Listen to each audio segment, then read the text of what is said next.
Ami telespectateur, habari yenu, jambo, amjambo, tunashukuru sana. Leo tunakuya tena mukadre ya emission yetu, munesha kujuwaka emission yenu Enquête Magazine. Enquête Magazine leo iko ya sikitiko sana juu ya nini? Kwa sababu kote ya Kawama Kalondo kuku bakrezeur belikufwa. C'est pourquoi leo tulimona Excellence Kaumba Jacques Kaumba Mukumbi ou ministre honoraire des mines ou mumwetu Mulwalaba juu atufafaunishie eko ce qui s'est passé na kule tukunenda na kule tunatokea na nini alileta comme ma proposition. Tutamfuata paka muye emission leo. En tout cas tunashukuru sana Mungu ba mingi munetufuata. Papa Michel Bizimungu tunakusalimia, tunamsalimia Aigle Mujinga mwe bote muku mu secteur minier, tunayoa ke muku na kirio ni kirio ketu, kirio kia bantu bote. Na mambo ya pili baoba munene sana wa mu secteur ya mine artisanal ule banaitaka Theo Mafuchinga. Comme vous le savez, alifariki benyewe belikuwa ba précurseur ya hii tukunaita artisanal minier. Mwetu Mulwalaba benye belikuwaka parmi les cofondateurs ya ma EMAC, banakuya ni ma syndicat, mais leo anetwacha. En tout cas, tuna présenté ma condoléance à sa famille biologique na famille professionnelle yake yote.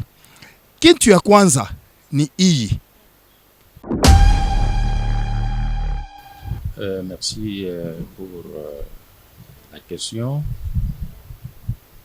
C'est un événement qui a surpris tout le monde et nous sommes vraiment écœurés par rapport à cet événement-là malheureux. Il y a deux événements successifs qui nous touchent, qui nous a perturbés. C'est notamment l'éboulement qui a emporté des dizaines d'exploitants miniers artisanaux. Il y a aussi celui qui a frappé notre collaborateur, M. Theo Mafuchinga. Par rapport à l'événement, effectivement, c'est vrai ce que vous avez entendu et il y a même des preuves.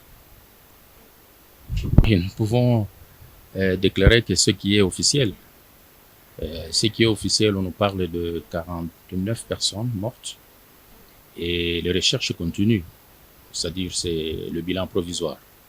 Et nous attendons les rapports des techniciens, notamment SAEMAP qui est là sur place, avec d'autres structures d'accompagnement du secteur minier artisanal pour nous donner les chiffres réels.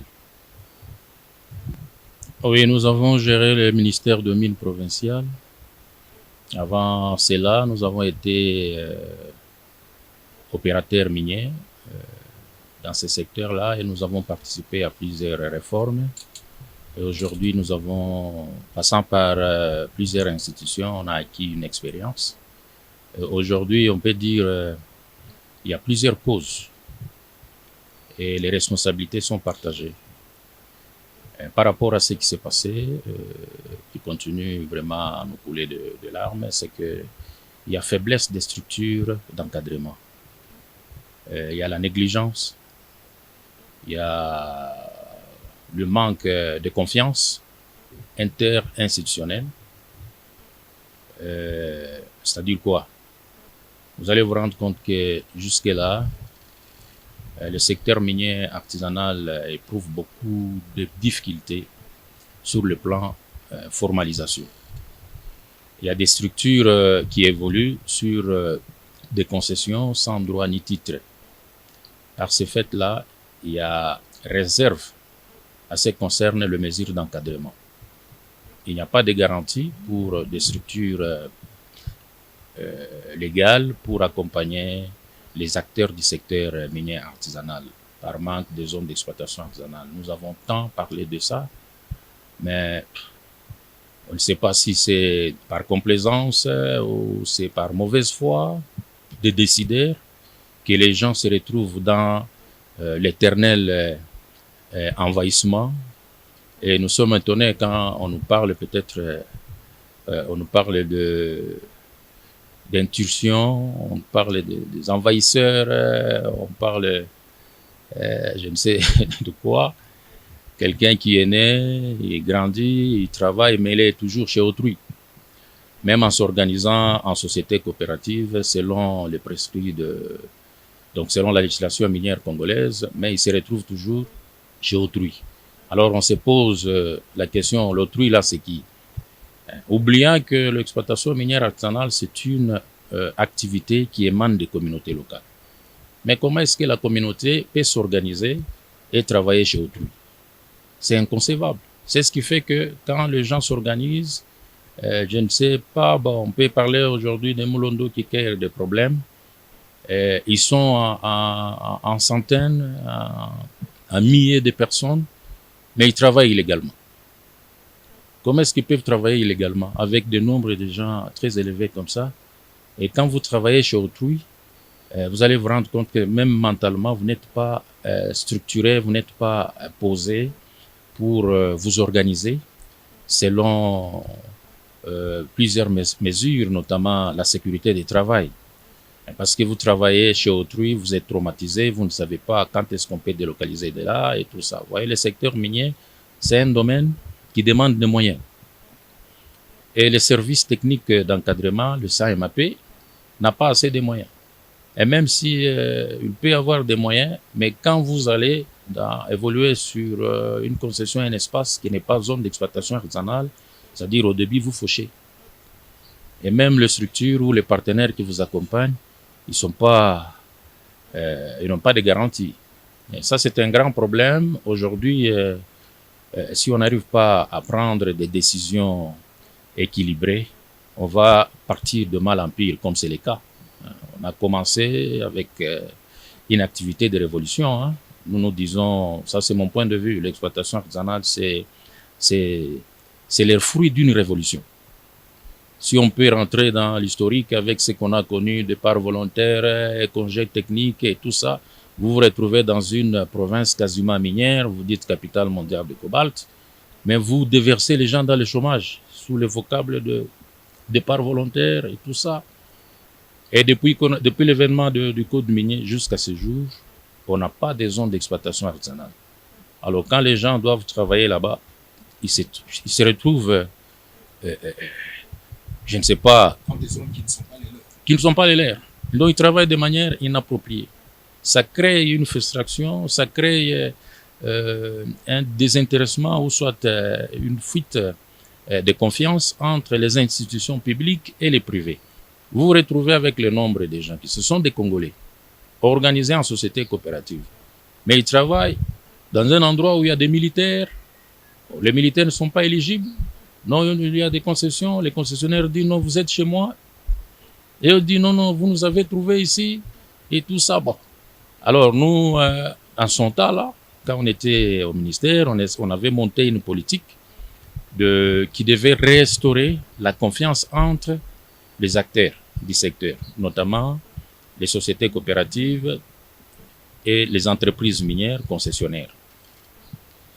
Aussi l'État qu'on était, on s'est retrouvé à tout moment dans un cadre de concertation qui nous permettait de se mettre autour d'une table en cas de conflit, en cas de difficulté, pour trouver des solutions de manière concertée et de manière rigide. C'est pourquoi nous avons eu quand même à résoudre beaucoup de problèmes et à prendre des mesures préventives.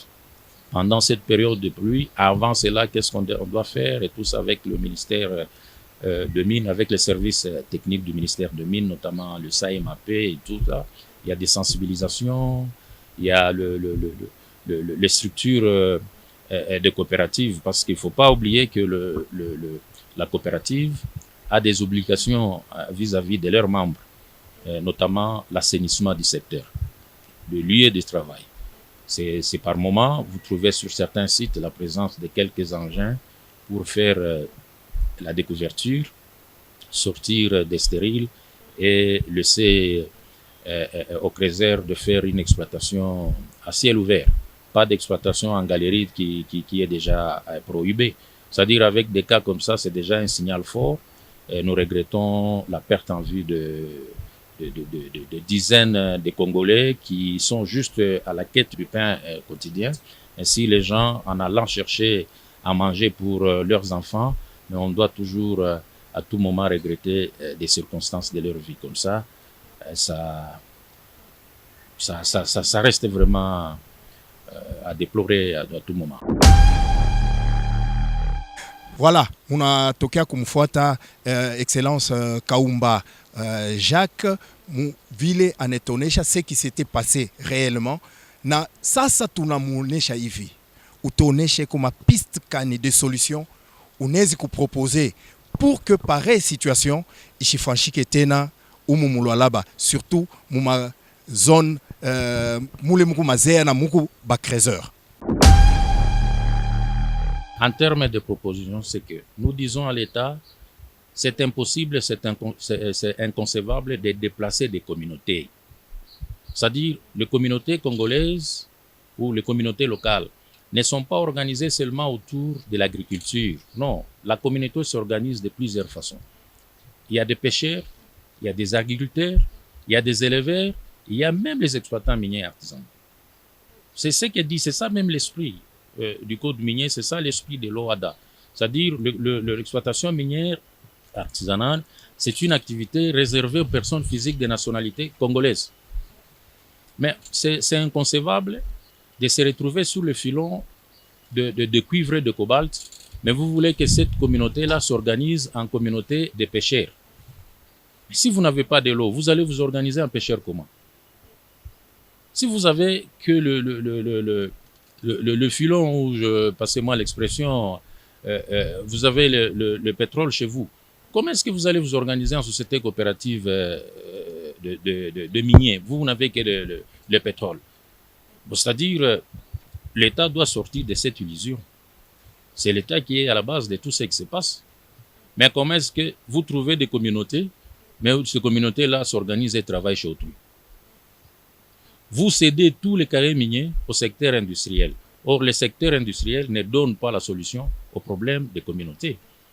Vous voyez? Donc, vous soutenez une chose et son contraire à la fois. Vous agréez les coopératives minières, mais vous ne savez pas créer les zones d'exploitation artisanale. Ça crée déjà un problème. C'est-à-dire vous commencez par résoudre d'abord ces problèmes-là, et la suite sera clean. Donc, l'État n'est pas là que pour percevoir les taxes. Mais vous percevez les taxes sur les produits prohibés. Vous êtes là que non, ce sont les clandestins. Un clandestin qui fait sa production, mais toi tu viens derrière la production des clandestins pour percevoir des taxes et tout ça. Mais le produit des clandestins, qui achète ça? Donc comment est-ce qu'on peut évoluer éternellement dans la clandestinité? Non. C'est-à-dire c'est l'irresponsabilité de l'État congolais qui ne sait pas laisser des espaces aux communautés qui s'organisent selon la législation congolaise. On dit les mines ou les carrières congolaises sont exploitées artisanalement et industriellement, même à petites mines. Mais pour cette catégorie d'opérateurs miniers, où sont les espaces? Quel est le travail du ministre national de mines? C'est ça. C'est-à-dire quelqu'un qui vole, il a du mal même à solliciter un crédit. C'est quelqu'un qui vole, il a du mal à s'organiser pour continuer à voler. Et c'est ce qui traumatise le secteur artisanal. On a tant parlé des espaces qui manquent à cette catégorie d'opérateurs. Donc il ne faut pas se cacher la face. L'État doit prendre des responsabilités. Vous vendez les carrés miniers, laissez aussi 2 ou 3 carrés miniers pour les communautés. Une zone d'exploitation artisanale, c'est 2 carrés miniers. C'est parmi les réformes du code minier de 2018 que nous avons aujourd'hui. C'est-à-dire on a réduit l'espace, une zone d'exploitation artisanale, à 2 carrés miniers. Mais il y a 2 milliers, des gens qui évoluent sur les 2 carrés miniers et tout. Avec les nombres très exagérés, sans structure d'encadrement, avec tous les risques, sans accompagnement parce qu'il n'y a pas de garantie. Quand quelqu'un qui travaille chez autrui ne peut pas bénéficier de l'accompagnement des structures financières ou bancaires pour travailler en toute aisance et tout ça. C'est le traumatisme. C'est le traumatisme. Nilimeambia banduku que tuko na sikitiko a part éboulement ile nafanyika kule kote ya Kalondo, mais tuko na baoba ule mwenyewe Theo Mafo Chinga munesha kumfamia benye kombana sana juu ya artisanat minier umwetu Mulwalaba elifariki. À ce sujet, ministre Kaumba Jacques, qui a connu Ule Muntu, en a placé Momoya à l'endroit de ce qu'a été Mafo Chiinga Théo. Tumufati.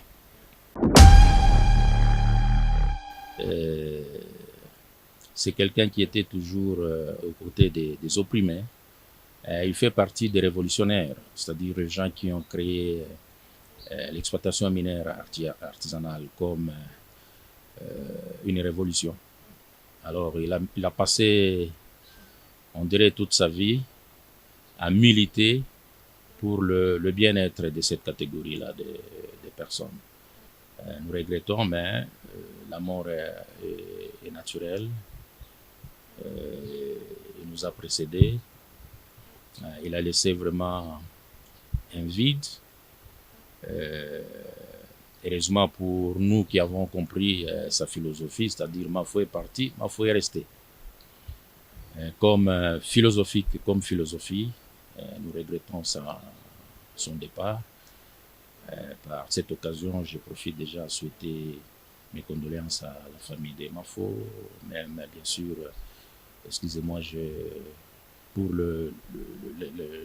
la circonstance là de Kalondo, c'est-à-dire le secteur est doublement frappé. C'est-à-dire Mafo, c'est quelqu'un qui a beaucoup milité. Il a évolué dans les syndicats, le syndicalisme classique, et plusieurs fois combattu, mais comme il défendait la philosophie, c'est la mort qui a créé la distance, qui l'a éloigné de ce secteur-là artisanal, mais il est resté philosophiquement gravé dans nos cœurs. Wandugu wapenzi, en tout cas tunashukuru sana murwaba mingi ya kutufuata muye émission spéciale parce que munayua que ce qui s'est passé umwetu Mulwalaba, shi tunasema ni enquête magazine, tunafuataka juu tuyue tumioneshe réellement qu'est-ce qui s'est passé ya muzuri na ya mubaya. En tout cas tunashukuru sana mweba mingi mulikuwa netufuata. Tunamremercier Patrick Isala mwenye alikuwa neturealize. Tunemisalimia mwe bote na tunasema alamsiki, tutapatana tena juma ijayo na maneno ingine ile kutafanshika umu mwetu Mulwalaba. Alamsiki.